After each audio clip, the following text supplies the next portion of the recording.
education. Okay, let's do a little bit of a review of where we're up to in this mimer. This mimer is describing the uniqueness of Rabbi Shimon Bar Yochai, the author of the Zohar, and the one who's seen as the progenitor of the Pnimis Torah, the inner aspect of Torah. Rabbi Shimon Bar Yochai, we celebrated Lag BaOmer last week, his Yortzeit. He was the one who wrote the Zohar and started spreading the inner aspect of Torah. And so we to illustrate his power and the power of Pnimis Torah, the Rebbe quoted the Zohar, which said that a unique story about Rashbi Bar Yochai. Once the world needed rain, there was a drought in the land of Israel, and they came to Rashbi Bar Yochai, and instead of starting to daven for rain, he started to teach them Torah. Torah on the pasuk that says, "Hine matov v'manoim shevas achim gam yochad." How beautiful and pleasant it is when brothers sit and they're also together. And as he, explained this pasuk, he explained that what this pasuk means is it's talking who are the brothers sitting together. It's talking about Hashem and the Jewish people. The reason why it's not raining is because Hashem and the Jewish people are not sitting together. We're not getting on spiritually, and so therefore the rain is not coming down. How nice it is when we do sit together. And he said in his discourse that sitting together, Hashem and the Jewish people, comes when the Jewish people themselves sit together as brothers and sisters and we have unity amongst ourselves. That's when Hashem sits with us, and that's when it starts to rain. And then he said to them, and don't worry, it's going to rain today. And indeed, it did. So this story in the Zohar is saying that the Rabbi Shimon Bar Yochai wasn't just predicting rain. He wasn't a meteorologist. He wasn't just saying, don't worry, it's going to rain because I know it's going to rain. He made it rain.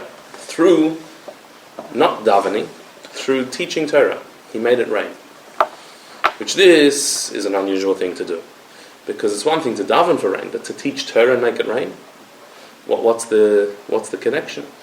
Generally speaking, we described at length in this mimer, there's two ways to bring down blessings from above. One way is through davening for it. The other way is through getting a bracha for it.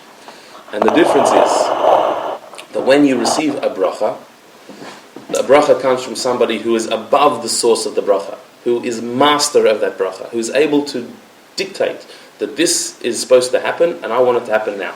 This is in potential, I want it to happen in actuality. That's what a bracha is. A bracha is said in Lashon Tzivui as a command. You should be blessed, and you are blessed. That's what a bracha is. A bracha is able to almost force something to happen. But what can it force to happen? Only something that's in potential, that might happen, that is waiting to happen, that is potential to happen. A bracha can bring it down. So if you have in your spiritual bank account in the heavens, you have a certain amount of blessing waiting for you. It may come down in this form or in that form or this time or that time. Somebody who can give you a bracha can say, okay, it's coming down now. In this form, here's your bracha. That's what a bracha is. Tefillah, prayer, davening for something is a bit different. Davening is where you daven for something. Not necessarily you're a tzaddik, not necessarily you're on a very holy level, but you daven for something to happen. And it may or may not happen. Not everything you daven for happens. Unlike a bracha, which if you get a bracha, it has to happen. If from someone who can give a bracha. But when you davening may or may not work. Sometimes it works, sometimes it doesn't. That's the disadvantage of davening. But the advantage of davening is you could daven for something that is not in store for you, that's not in potential, that doesn't exist. In davening we say, Yehi Ratzon, Hashem, please have the will to do something. Meaning you didn't have the will, you don't want to give this to me, it wasn't in your plans to give it to me, I'm asking you to give it to me. And the answer might be yes. And you might get something, receive something, a blessing may happen that was not supposed to happen. As it were, in Hashem's plan, it wasn't going to happen. But you ask for it, and if you ask for it in the right way, the right time, and you create a vessel for it, it could happen. More powerful than a bracha. A bracha, you can only receive a blessing that was possibly going to happen. Whereas davening, you could create a blessing that was never going to be. That was never going to be there. That's the advantage of davening. The disadvantage is it may or may not happen. You're asking for it to happen. You're not demanding like a bracha, so therefore it may not happen. Except that we keep saying that the disadvantage of davening as opposed to the advantage of bracha, which is demanding it, but only the right person can demand it anyway. So Right. really does it weigh up as a disadvantage? Well, getting a bracha compared to davening for something, yeah, because if you get a bracha, it's going to happen. If you daven for it, it might not. Get a bracha from the right person. Right, but that's what a bracha is. Oh, Yeah, okay. yeah, yeah. Sorry, this is off topic. My cousin's going in for surgery tomorrow. Can we dedicate this shield to her? Absolutely. To point up like Katya Bat Shoshana. Katya Bat Shoshana. You should have a complete, full and successful operation. So But shouldn't daven, like when you daven, you're putting more effort into it. So shouldn't that Hashem listen to rather than like someone giving you a bracha? You're not even like getting any effort. So why is davening not heard, but a bracha is? Good point. But if you're talking about your effort and whether you deserve it or not, so then that's measured according to how much you deserve. So you put in effort by davening. That's nice. You've lifted yourself. You've elevated yourself. That's very good. So, but have you lifted yourself enough to deserve the bracha? Maybe, maybe not. That's what will be decided. A bracha is not about that. A bracha is that there is something that you have already in store for you. And so therefore the bracha can force it down. Mm-hmm. Whereas you're absolutely right. When you daven, you've made an effort. You've created something. Which is why the Rebbe actually explains, that's why the prayer, davening, can achieve higher than a bracha. Why can davening for something achieve something that a bracha can't? Why can you daven for something that is actually impossible? It can't be. It wasn't planned. And you daven for it and it could be. Why does davening have that power? Because exactly what you said. Because you've changed yourself. And Hashem likes that. Hashem created the world for us to actually make an effort. So therefore, because He appreciates the effort we make, so He might decide to do something that wasn't in His plans. So that's true. That's the advantage also of davening. The disadvantage is that maybe you're not a keli for it. Maybe you're not a vessel for it, so you won't receive it. The Rebbe then explained that sometimes there's a third method of bringing down a bracha, and that's through Torah. Through learning Torah, through spreading Torah, through studying Torah, through quoting Torah, you could also bring down a blessing. Because Torah precedes the world, is higher than the world, and so therefore, like a bracha comes from a person who is at a level that's higher than the source of the bracha, so to Torah, anyone who learns Torah reaches a level that's higher than the world. And so you can, in a way, force down a blessing through learning Torah.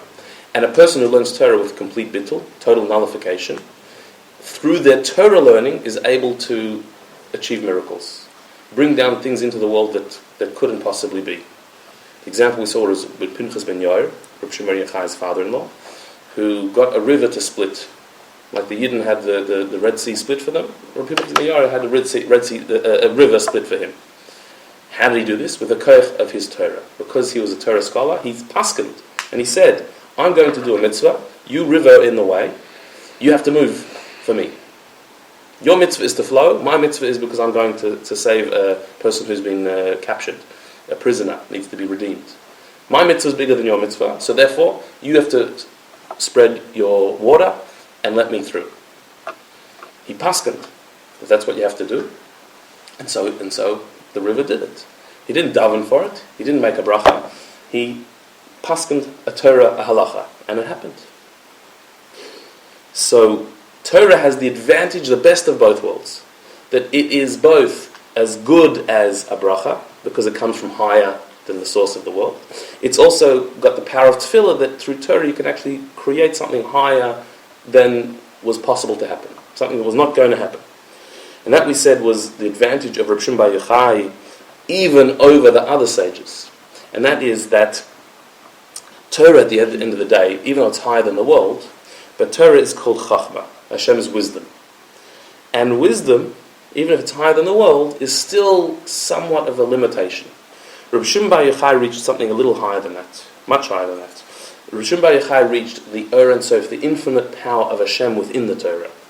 Because Rabbi Shimon bar Yochai's whole being, his whole essence, his whole life, was about revealing the inner reality.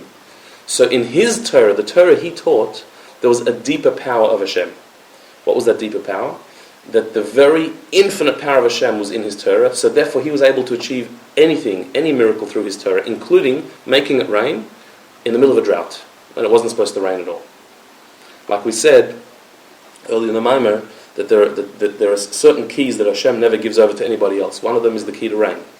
that is in Hashem's hands himself. So to bring down rain, you have to appeal to Hashem himself. And that's what Rashbi Bar Yochai was able to do through his Torah.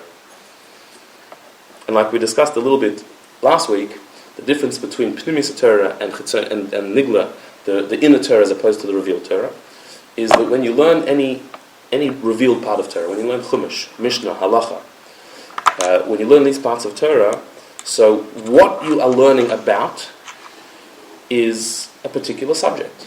So if you're learning the parish of the week, you're learning about the laws of Shemitah, or the laws of a Kohen with long eyebrows, or whatever the parasha is talking about. So you're talking about that specific topic. That's what the parasha is talking about. Or you're learning the halacha. So you're learning the laws of brachas. Which bracha you're supposed to make first when you have a bunch of foods in front of you. Should you make the bracha first mazonos or hadama? And if you make this one and you're supposed to make that one, what happens? These are halachas of a specific issue, an area of life. Really, when you're learning Torah, you're learning the divine wisdom. What you're really learning is, this is what Hashem thinks. This is what Hashem says. That's what you're really learning. But that's not revealed when you're learning halacha or when you're learning chumash. It's not revealed divine stuff. It is divine, but it's not what you are interacting with. That's the advantage of Nigla as well. Because when you're learning the revealed Torah, you're learning something that you can understand, you can relate to, so you really get it. But you're not actually learning directly about Hashem. In the Torah of Rabbi Bar Yochai, in Pnimis Torah, the inner aspect of Torah, which is Kabbalah and by extension Chassidus, you learn about Hashem directly. It's talking about Hashem. You can't sit through one class of Chassidus and not mention Hashem's name. But you could sit through an entire year of Gemara Shiurim and not talk about Hashem. Because it's not directly what it's talking about. At the same time, when you're learning Gemara, you're learning the divine wisdom. But it's less direct, it's less revealed. Whereas the inner part of Torah, the hidden part of Torah, is directly speaking about Hashem. And so because Rabbi Bar Yochai was the one who brought this down into the world, so what he brought, he revealed that which is hidden, the inner aspect of Torah, which is the essence of the infinite power of Hashem. Therefore, his Torah, when he taught Torah, he had the power to completely turn the world upside down, to make it rain in the middle of the drought. That was what was unique about him. That's the Maimar till now.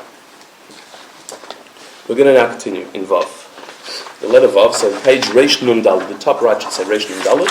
The bottom of that page, on the right side there, is the letter Vav, section Vav, of the Maimar. Yeah? V'hinei. V'hinei zeh shebechdei lifal shinoi banivroim hu b'derech klal adei tefillah k'muva la'el sif beis matanya.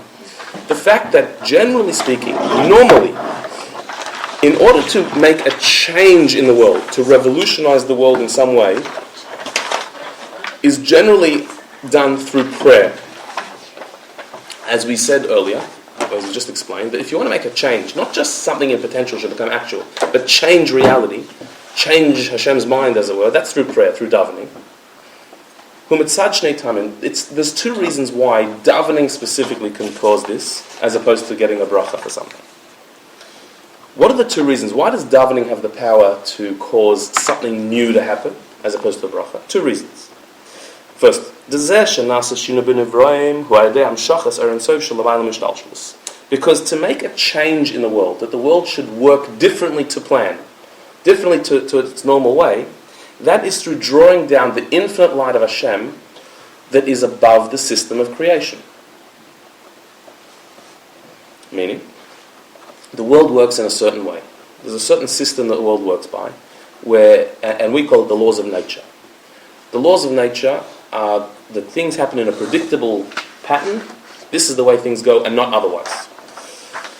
That is because the world was created with a system called Ishtalshalos, where there's a whole divine system, spiritual worlds that work in a very specific way, and things work according to a plan. If you want things to work not according to plan, so what you need to do is draw down Hashem's light that is above his system, that is above the limitation of his system. As long as the system is working by the system, things will happen in a certain way. You want things to happen differently, so you need to appeal to Hashem himself, who created the system. He's above the system. He can adjust it as he wants. Come on. Sorry? Come on. Yeah. Right. We learned that. Correct. But he wants to adjust the system in a way that still remains hidden within the system. He doesn't want to... Usually. occasionally he'll do a miracle where he's revealed. But to get that to happen, that's major.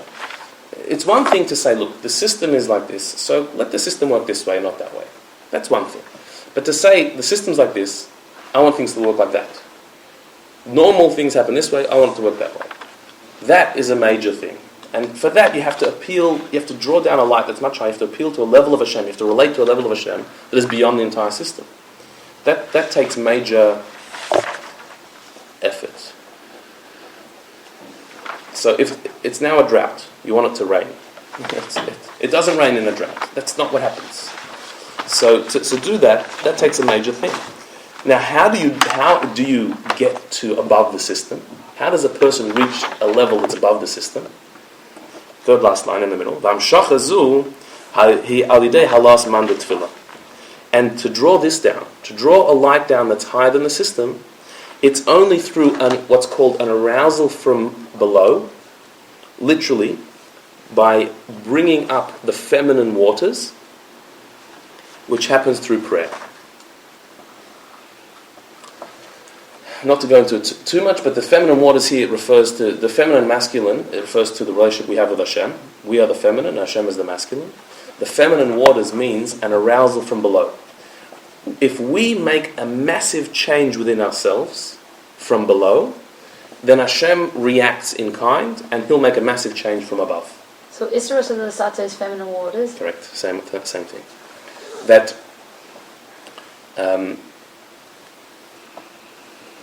meaning, if we want Hashem to act totally out of character for Him, meaning going beyond His system and doing things not according to plan, we have to first do the same thing with ourselves, which means we have to behave in a way that's totally out of character, higher than our character. We have to go beyond our limitations.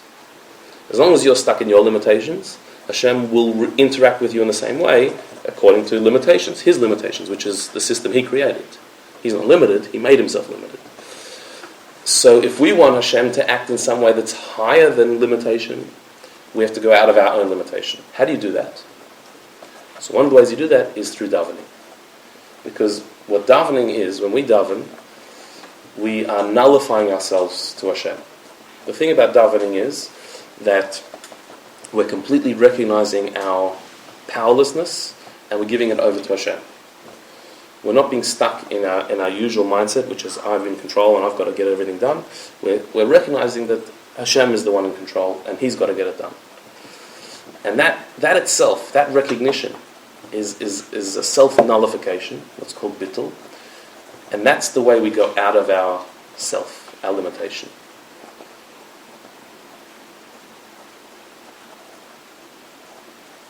So the act of prayer, the act of davening, is to actually transform yourself, to refine yourself, to become more in tune with a higher truth. And you have changed. You've become transformed. If you daven like that, so then you have opened up the possibility for there to be a blessing that's beyond limitation. It's weird that if it's so important, why it's not a chiyuv for us, for women. Sometimes things that are not a chiyuv are because they're so important. Right. Like it's deeper than a chiyuv, that's So when you talk about going outside of yourself, is that only through davening? It's not by taking on another mitzvah, or That's another thing. But specifically, it has to be coupled with davening, because davening is what draws it down. But then the other thing I wanted to know is, it kind of sounds to me like we're bargaining in a way, and kind of like, I'm going to do this in the hopes that this is going to change. Okay, but it has to be done for real. Like if you're going to have bittul has to be real bittul. Self-nullification means real self-nullification. I think so. It's okay. I know what you're saying. Like you're doing something so something else will happen. I think the fact that you're doing that act. Yeah, but what if that thing doesn't happen? So you're going to stop doing that act? No, but the actual act. What I think of davening is to. Right. The actual act of doing it makes you. I don't know. No. That's why I asked the first question, which is davening probably sometimes makes you find out how to go outside your comfort zone. Yeah. But this is obviously talking about a level of davening much more than just asking for what you need. Right. That's a part of it, but it's actually experiencing davening, which means throwing yourself onto Hashem.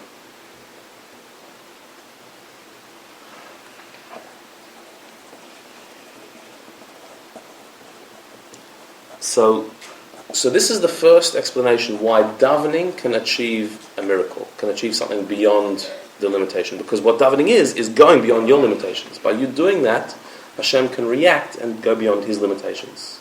That's like real davening, like the Right. right Kabbalah. Correct. Is that It's not applicable like to our us? davening. No. For sure, But- yes. It's just hard, because just going back, I think it links what Leah was saying, like, if you're actually nullifying yourself and you're really davening, then you can't really ask for anything, like if you're just giving yourself to Hashem's will. So why would you ask for anything? Exactly. Well, the Rebbe once addressed that and said that it's funny, we do that in our davening. Shemona Esrei is the highest point in davening. In Shachris, there's different sections of davening. There's the blessings in the morning, the Pesukei de Zimra, the Shema. Shemona Esrei is the highest point. When we reach the world of Atzilus, which is the highest level. And what do we do in Shemona Esrei? We ask for food, parnasa, like health, all the things of this world. How can we go up to the highest level and then just ask about the lowest things? It's because what we realize at that level is that what Hashem wants from us is to be down here in this world. That's what He wants. And so when we're on that high level, we can ask for all of our needs. But why do we ask for them? Because Hashem, this is what you want from me. You want me to be a soul in a body. So therefore, you've got to give me health. You've got to give me a job. All the things I need, they have to be down here in this world. You're the one who wanted me to create a home for Hashem in this world, so I need to get married and have children, and I need to do all these things. So I'm asking you for these things, but at that level you're asking it because this is what Hashem wants. So for sure you're not going to ask for your petty, minor desires, that you want, that you don't really need. But the things that are essential for living a life in this world, you'll ask for them, but on that level, on the level that this is what you want from me, Hashem. So dafka, when you get to that level of bittul, that's when you say, intention. it's what you want, Hashem, so that's why I want it. So that was the first explanation why davening can achieve this. Going out of your limitations can make Hashem go out of His limitations. But there's a second reason why davening specifically can do this. And that is the second last line after the brackets. V'gam, כי בכדי שיהיה שינוי בנברואים שלמטה על ידי האור שלמעלה משתלשלוס שנמשל הם צריכים הם להיות כלים לאור. For the world to change through a higher divine light coming into the world, which is what you're asking for. You're asking for some miracle to happen, which means you're asking for a higher divine light to enter into the world and change reality. To do that, the world has to be a keli, a vessel, a receptacle to receive that light. Validei halas man, top of the next page, belamata nasa hamata kli la'or. And through the effort of davening, the avodah part, the self-work that comes with davening, you transform to become a better keli, a better receptacle for blessing. Doesn't the world need to be keli? Yeah, but by you changing yourself, by extension, you've changed the world. You've made the world a more refined place. So this is another point. This is the second point. That, and the Tzemach Tzedek says this in a mimer, that sometimes you're davening for a particular blessing to come down, and it's not coming down. So why will davening change it? Because davening changes you. If by davening you become more refined, more in tune, more spiritual, so then maybe the blessing that was not coming down before was because you were not a receptacle for it. And the davening itself makes you a receptacle for it. So every time we get a blessing, we're not the receptacle. Every time what? We don't get a blessing, then we're just not the receptacle. Maybe. There might be other reasons, but that might be, maybe it's not a blessing that you're asking for. I mean, there's many reasons why it could be you're not getting it. But it's possible that through davening you refine your vessel. You become more of a receptacle. So the reason why you weren't getting this blessing till now is because you haven't davened. You haven't worked on yourself. If you work on yourself a little bit, you'll become more of a receiver for the blessing that's waiting to come down. But it just can't, because you're not a receptacle for it.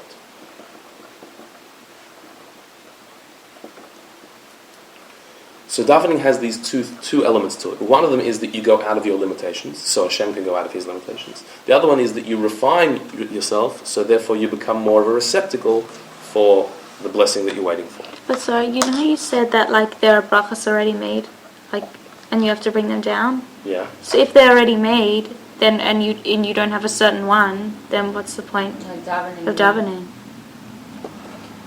What? So you're just like davening? So it should come down. But what if there's not that like certain one? Like just say you want to like. Davening has the power of getting something that was not ready made. A bracha can only give you what was in store. Davening, in davening, the Rabbi explained, we say Yehi Ratzon. May it be your will. Which means it wasn't your will. You didn't want this. You didn't decide this is going to happen. Mm-hmm. I'm asking you to want it. We're asking Hashem to want something that He didn't want before. Mm-hmm. Davening has the power to do that. How? Because I'm not the person I was before. Mm-hmm. So the person that I was before was not going to get this. Mm-hmm. I'm somebody else now because I davened. I'm a different person now. So now this person can get it. So something new can come down. That's why our situation can change so drastically and so suddenly. But not by something else happening, by us changing ourselves. When you reach a new insight, when you mature and grow up a bit, or broaden yourself and come to a deeper understanding of life, your whole world changes immediately, because you're a different person now. And so there's a whole bunch of experiences that were waiting to happen, and they were passing you by, because you weren't a receptacle for it, you weren't open to that. And suddenly you've become a deeper person, and now you can receive these things that just were missing you.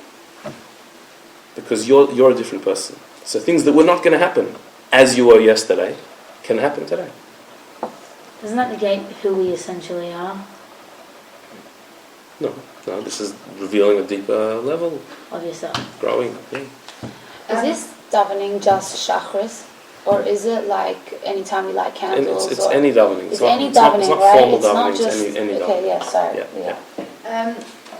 If something doesn't necessarily come easy to us, say it's a bracha, like the keys, right? Yeah. Say if something doesn't come easily to someone, does that mean they could get it, but it doesn't come easily to them as easily as it would come to someone else? Does that mean that it's not intended for them initially? No, not necessarily. Right. It's just not intended easily. Right. And then when it comes, it is easy. Right. Just till then it wasn't. So it doesn't... It's very hard for us to know how things came down or which way they came down. But what this is saying is that if you change yourself, you refine yourself, so you become a receptacle to things that weren't possible before. Just wasn't possible. And it really wasn't possible. And now it is. So with this knowledge, with what we've understood now, that davening has these two aspects to it. It's going out of your limitation, so therefore it makes Hashem go out of His limitation. It's creating a greater vessel within yourself, so therefore you can receive blessing that weren't possible before. Al Pizeh, the top of the next page, in the middle, Al Pizeh tzarich lomer, we have to say now, Rashbi himshich yiridas geshamim al yedei amiras Torah, the fact that Reb Shimon Bar Yochai was able to create a miracle of rain falling in the middle of a drought, and he did this through teaching Torah. It must be that in his Torah there were these two aspects. Through his Torah he drew down the infinite light of Hashem that's above the system, and also that the world somehow becomes purified through his Torah. The world changes, becomes a greater vessel through the Torah, he said, as we'll explain a bit later. So, but you understand the logic? Because davening, the reason why davening can make a miracle is these two things, and Reb Shimon Bar Yochai made the same miracle through teaching Torah. It must be that his Torah has these two things, which we'll see soon. But before we explain that, the Rabbi just adds another thing in the paragraph there in the middle. V'yesh lomer. D'zel gamad de'isa b'zohar. Sh'hashpah she'imshich Rashbi al de'imiras Torah ha'isi yiridas geshamim. we could say that this is why the Zohar tells this story, that the Torah that Rabbi Shimon Bar Yochai taught had the power to bring down what? Rain. Specifically, the example that we're told, the story we're told, is how he brought rain into the world. Why rain? כי בזה מודגש בזה שבתורה של רשב"י הויסה גם המיילה לתפילה הוא לא רק המיילה דהמשכה מלמעלה להשתלשלוס אלא גם המיילה דזיכרוך המטה. What this emphasizes is that the power of Rabbi Shimon Bar Yochai's Torah was not just that it had the power of bringing down this very high light, but also that his Torah was able to refine and change the world.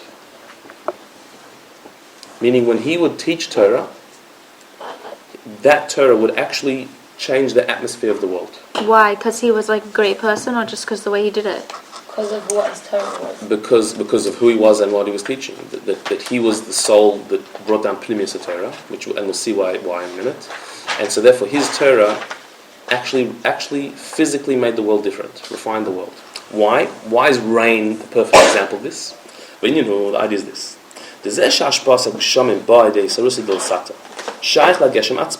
The idea that rain should come down through what's called Isarusa Dil Sata, through an initiation from below, from our effort, that actually is what rain is. Why? In the physical world, where does rain come from? Rain comes from clouds, and clouds come from precipitation of moisture from down here, from the earth. Like it says in Bereshis, that the cloud actually comes up from the earth and then rains back onto the earth. So where does rain begin? It begins down here. It precipitates upwards, creates a cloud, which then eventually comes back down in the form of rain. So rain is the perfect illustration of this. One sec. Just so too in Ruchnis. The Geshem hu inyan shenasa nimshach al Yisrus l'sata. So too in the spiritual sense, to get it to rain, something has to happen down here. This world has to change to make itself into a vessel in order for it to rain. Because if you think about it, what is precipitation? How does water from the sea float into the air? How does that happen? What, like scientifically? Or? Yeah, like literally.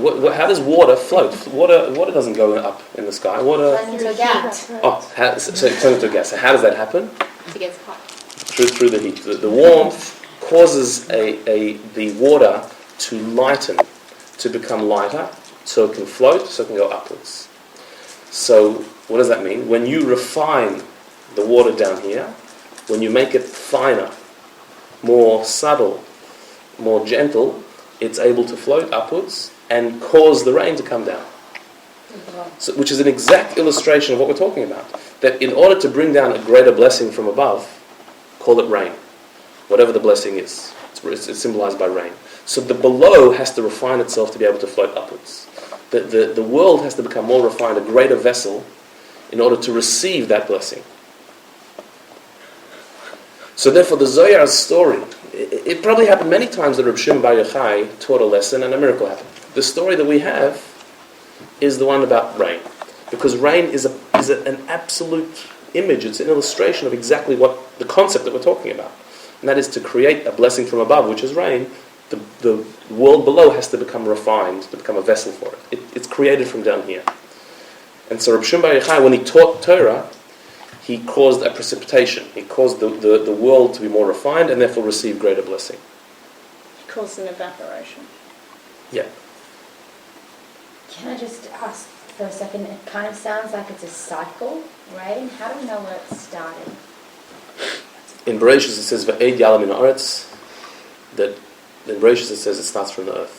Right. Okay. But we said there's waters in the heavens and waters below. Yeah, but they're not rain. That's not where rain comes from. The waters above the skies. That's the moisture that's up out beyond us. That's not where the rain comes from. The rain comes from clouds, and the clouds come from precipitation from below. Oh, really?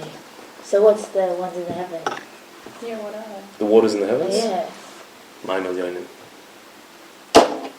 Different story. Eden has to have some. Different mimer, next mimer. I always thought it was the clouds. No. Well, that's just water from the earth. Is it real water? but that's Is it what real It's water? Pashas Pele. Yeah. Because Goldie, the Rakia, is by Is it like And real so water the or water has to be spiritual on water? top of the Spiritual. rakia. But where's the rakia? Spiritual water. What we see up top, like the sky that we The see. The heavens, yeah. atmosphere. So No, it's gonna be on the top of rakia that. was a substance. Well, you get the Pashas Korach, Yeah, we'll do a okay. mimer on that. This On is- mimer Yonim. Saying Maybe. there's a moment. Bewogen gelegen bij mij. There's a mimer lemelech and there's a mimer, there's another time. Okay. So, fourth last line in the paragraph. So therefore, because the very nature of rain is that it is a drawing down of something that starts from below, the precipitation that goes up to come back down. So therefore, it makes a lot of sense that when Reb Shimon Bar Yochai said Torah, it rained. Because in the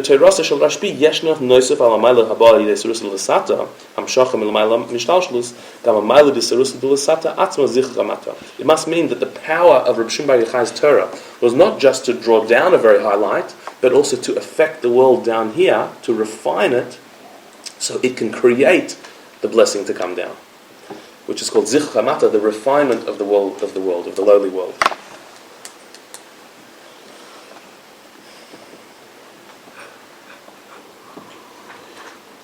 Now this needs to be explained, because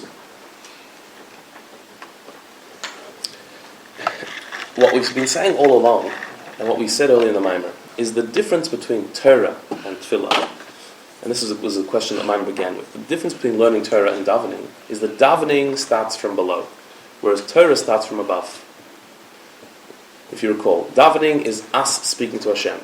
Torah is Hashem speaking to us. So if we need to somehow refine the world, that happens through davening, because davening is our effort. We down here trying to reach upwards. That is a self-refinement which causes us to be a vessel for more blessing. Torah is not starting from us, it's starting from Hashem. It's starting from above. It's Hashem's wisdom coming down to us. So, if the whole idea is that it's like a rain, which the rain starts from below, precipitates upwards, and then comes back down, so we understand why davening can do that. How did Reb Shimon Bar Yochai's Torah do that? How can Torah, which comes from above, achieve what's supposed to come from below?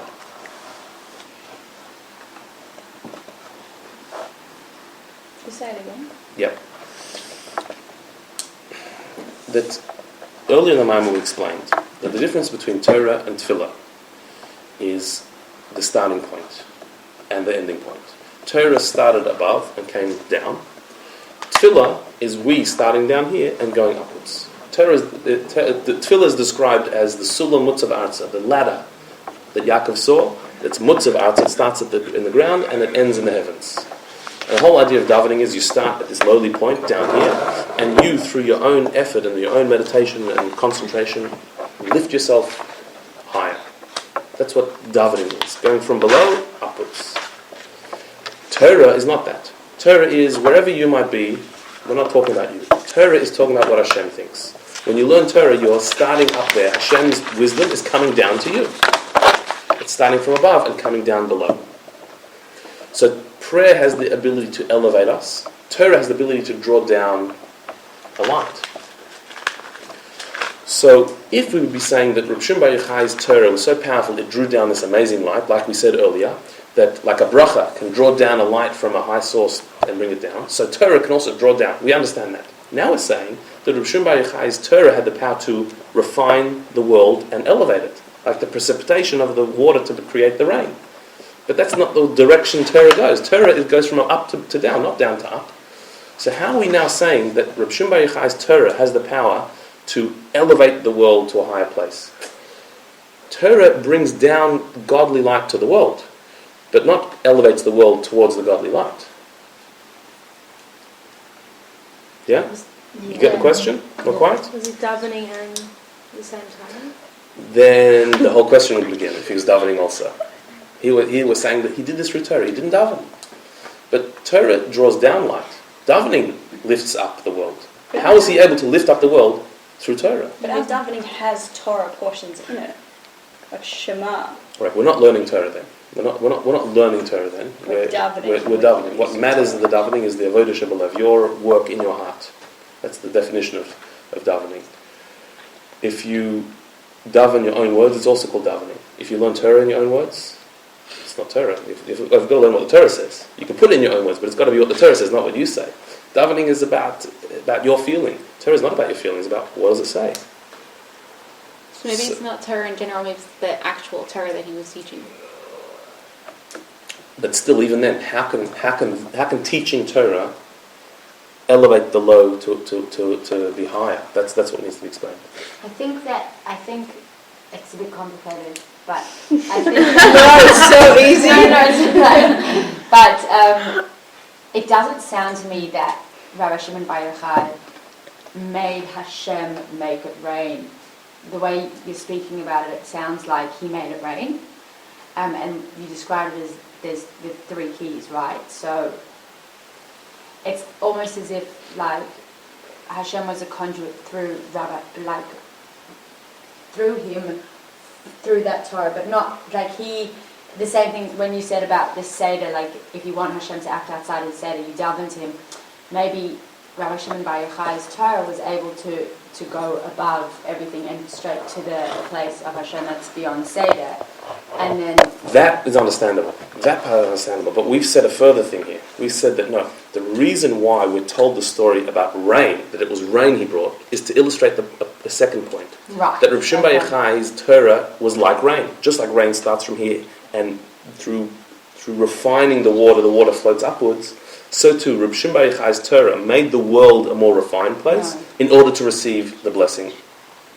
And our question is, that part, how did he do that as well? The Torah can draw down stuff, we understand. The Torah can elevate the world to be higher, to refine the world and lift it above.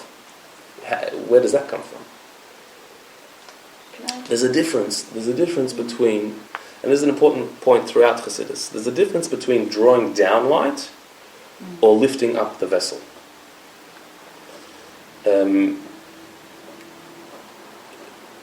example would be in teaching. There's two ways of teaching a person. You can teach a person by drawing down the information to them, or you can teach them through lifting their capabilities, their abilities higher. It's two very different ways of teaching, and you need both sometimes. So drawing down to them means that you explain things very well in a way that they will be able to understand. You bring it down to them. That's bringing down the light, which is the information, down to the vessel, which is the student. So bring it down means that explaining it well, giving good metaphors, illustrating it, good examples, and bring it down so they can get it. There's another way of teaching, and that is to lift up the student, which means not to explain things so well, not to actually spoon-feed everything to them, but to give them skills that refines their mind, that elevates their powers, that makes them more aware, gives them skills that they can understand more themselves.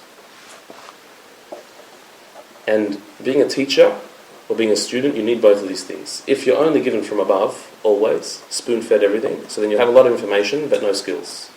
You won't be able to take it any further than what you got.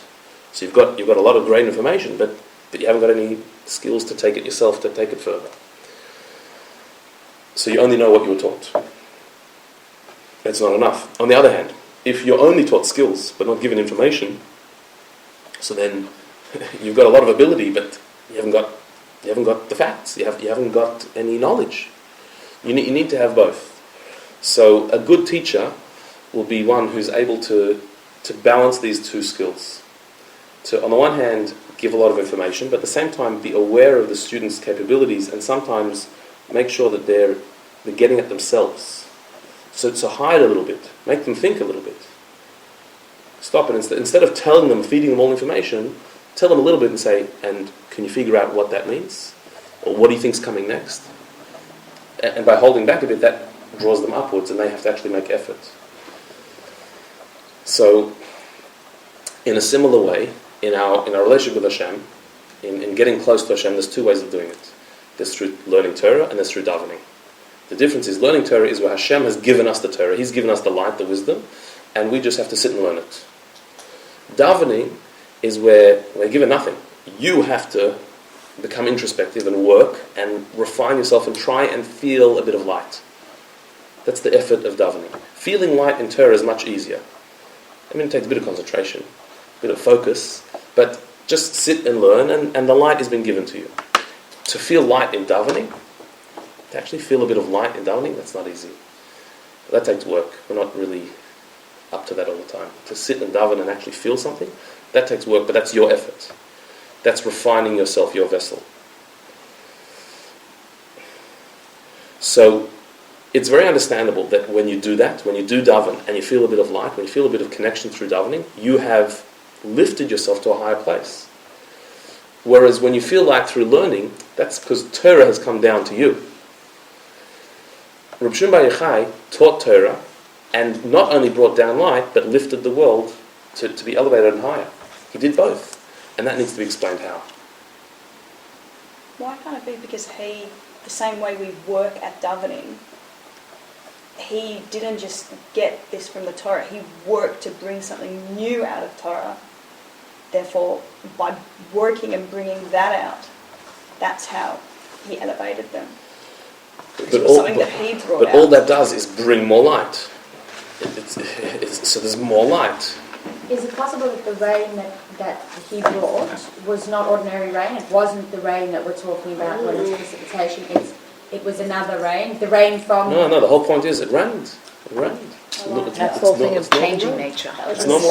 Maybe it was like intrinsically in the world. The Rebbe will answer the question. But do we understand the question? You're asking us like we should come up with the answer. We will. We're not letting you use to us. I'm never asking you to come up with the answer. To understand the question. Okay. Yeah. That's all. Got the question? Yeah. Good. I'm not saying I'm really out seriously. If you have an answer, just say it. No. I'm holding back. Sure, hold back. All right, fine. She knows it, Rabbi. She just doesn't want to share. Okay, so let's confirm that. Let's confirm. This is the last paragraph involved. Here's the explanation. Here's how it's possible.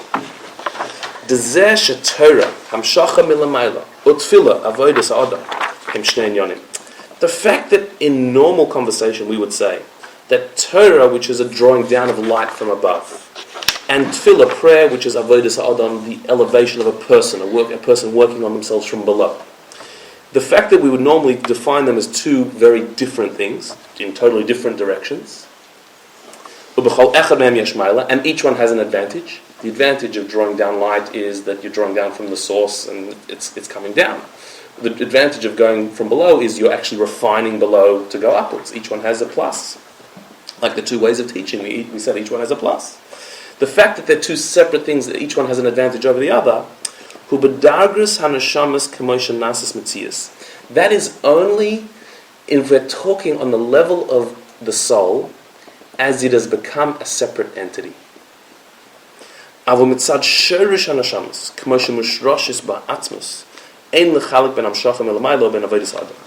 if we would look at things from the point of view of the source of the soul, as it is found in the essence of Hashem, there's no difference between something being drawn down from above or the human being elevating themselves from below. Because Hashem and the Jewish soul is one.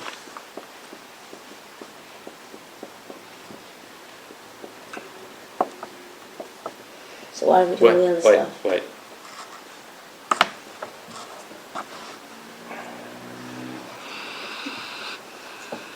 Maybe Twitter has an answer. You know what? They're true. There's some good rabbis there. Let's let this sink for a minute. What we just said. It's a very powerful idea if you heard it. That to say that there's a difference between coming from above to below or below to above, Torah which draws down divine light, or tefillah which elevates the vessel to receive greater things. When you talk about the difference between the two, that's only if you're talking as the soul has come down to be a separate entity from Hashem. In the source of all sources, up and down and up, it's all the same. Whether the light is coming down, or the soul, or the person is going up. There's no directions, there's no up and down, there's no higher and lower, it's all one. The soul and Hashem are one.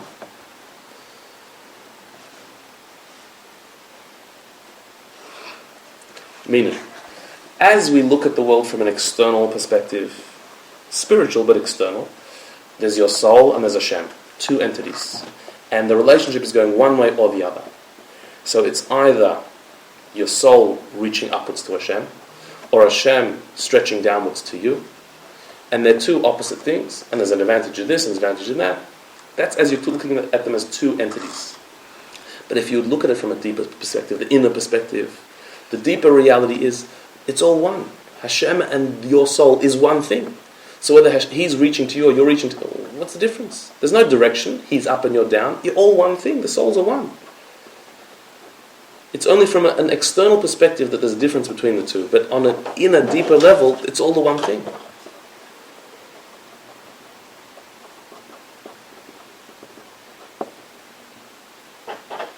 The only metaphor I can think of to understand this a little bit is the metaphor that the Rabbi used earlier, the metaphor of soulmates. That in a relationship, a loving relationship, in a marriage, so it's two souls trying to reach out to each other. And sometimes one makes an effort, and sometimes the other makes an effort. And in the challenge of a relationship, you realize that there are needs that the other has that you can fulfill, and there are things you can do to make them happy, and there are things about yourself that you could change and make effort and reach out towards the other person, to not do things like you always do them, but to do things for the other. And there's a natural thing that we do in relationships, is that we keep score. That we have a point system where, okay, so how many times have I gone out of my way to make him happy? So it's about time he did something for me. and we keep a score card of what we've done and what the other one's done, and okay, so he's done this, so I should do that. And we see it as somewhat of a balance, like a scales of merit, who's done more than the other. That's because we are, at the end of the day, two different people, and I'm doing my bit, and he's got to do his bit. And so we're measuring and weighing and seeing who's done more. And certain times we feel, okay, he's done a lot, so I really should do something. That's not usually that way. That is a very external way of looking at it. I mean, it's normal, but it's an external way of looking at it. This is not a team, a partnership. This is one soul. You're one soul. So it's not whether you did or I did. There's a level where you can reach where you lose score. You forget what the score is, because it's not about me. It's we're one, and where we're one, doesn't matter if you're the one who initiated or I did. You put more effort, I did more effort. We're not keeping score anymore, because we're actually united as one. And so this would take time to once you've developed that level of trust and connection, where you're no longer keeping tabs and wondering if he's doing enough. It's that we're one being, and so whether I did more or you did more, it's us, it's we, it's one thing. It's on a united level. And there it doesn't matter which one has scored more points, because it's one thing. So here is what. When you're talking at it from an external level, there's the soul and there's Hashem. Sometimes Hashem reaches down, sometimes the soul reaches upwards. They're two very different things. Something you do this way, something you do that way. So Torah comes down, Tefillah goes up. That's the normal system. But if you look at it from a deeper perspective, it's all one. It makes no difference if it's this way or that way. It's about the soul and Hashem creating a oneness, a unity. So then there's no up or down. There's no higher or lower. There's no I'm up top, you're down the bottom, I've got more points, you've got less points. It doesn't exist. It's all one thing. On that level, there's no reason why Torah can't elevate the world. And that was the Torah of Rashbi Bar Yochai. Let's look at the last few lines of the paragraph. On the level of Yisrael v'Kodesh Baruch Hu Kol Echad, on the level where Hashem and the Jewish soul is one, is synonymous, is the same thing.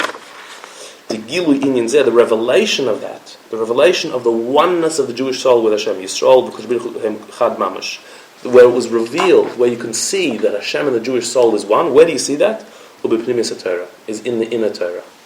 That's where this concept is brought to the fore, that Hashem and the Jewish soul are one. Torah shel Rashbi, and that is the Torah of Rishon Bar Yochai.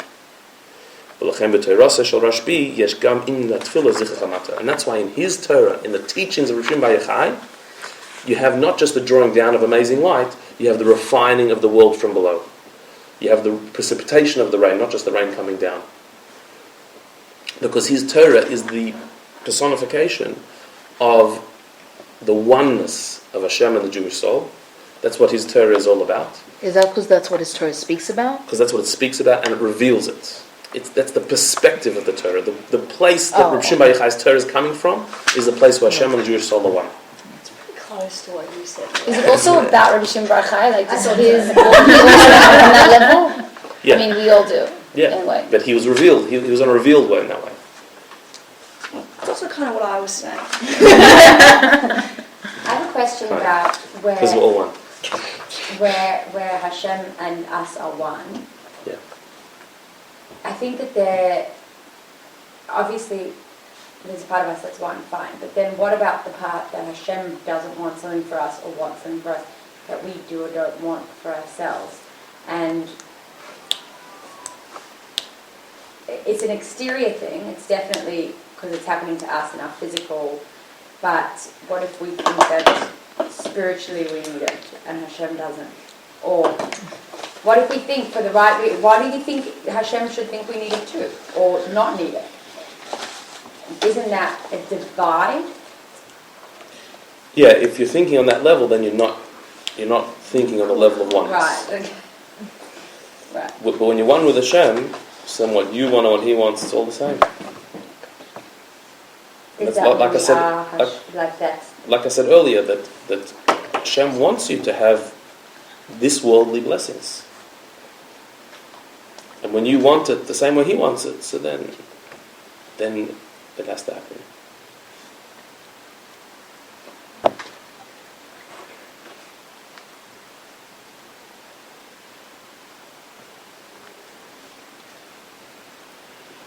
Stop this. Yeah.